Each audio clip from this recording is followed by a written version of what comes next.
सगळ्यात छोटा मुलगा सुभाष, तो खूप चालाक असायचा. कुठले काम करायचं म्हटलं इतक्यात करून मोकळा व्हायचा.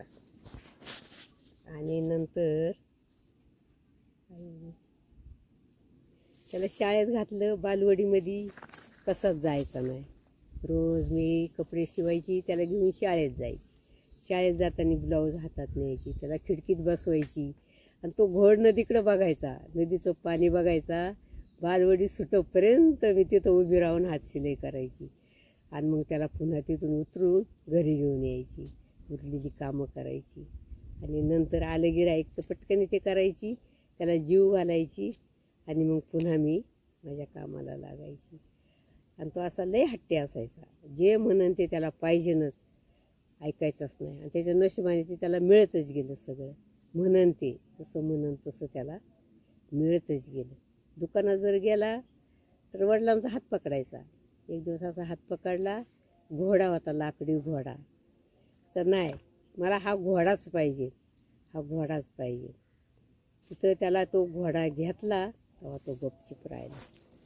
तसं या दोन्ही मुलांनी कुठलीच हट्ट घेतली नाही, पण यांनी सगळ्या हट्टी त्यांनी त्याच्या पुऱ्या केल्या, कुठलीच कमी ठेवली नाही. आणि अजूनपर्यंत तो म्हणून तसाच करतो, कुठली अपेक्षा मनातली ठेवत नाही.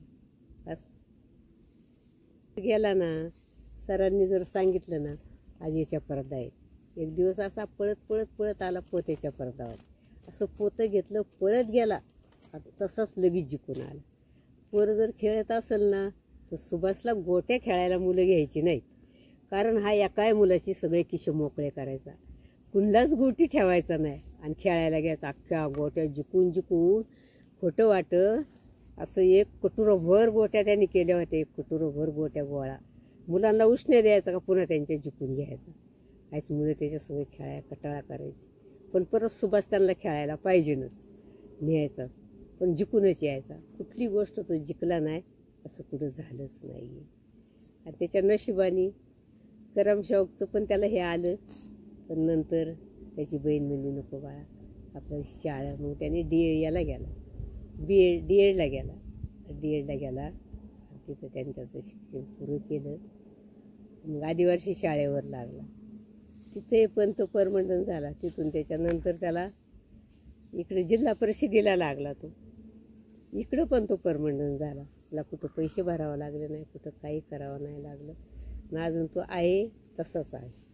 तर परमनंट झाल्यानंतर म्हटलं आता जाऊ द्या, लग्न करूया याचं.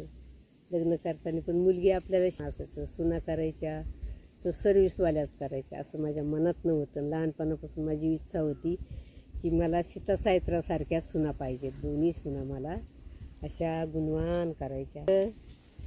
दुसरी मग डी एड झालेलीच मिळाली आणि ते छान मिळाली ती मुलगीसुद्धा. ती पण तिच्या पायावर उभी आहे, हा पण उभा आहे. दोघाचा संसार मस्त चालला आहे. त्यांना एक मुलगा मुलगी आहे, मुलगा मुलगी आहे. सुना पण अशी छान मिळाली सून की बास. कधीच भांडण तणना हा असं माहितीच नाही घरामध्ये. खूप वातावरण असं संबंध सुखसंबंधीचे. लक्ष्मीच्या पावली घरी आली माझी लक्ष्मी. मला घर भरून गेलं, आनंद झाला. काय बोलू शकते. सुखाची चांदणी, सुखाची चांदणी, सुखाची चांदणी, सुखाची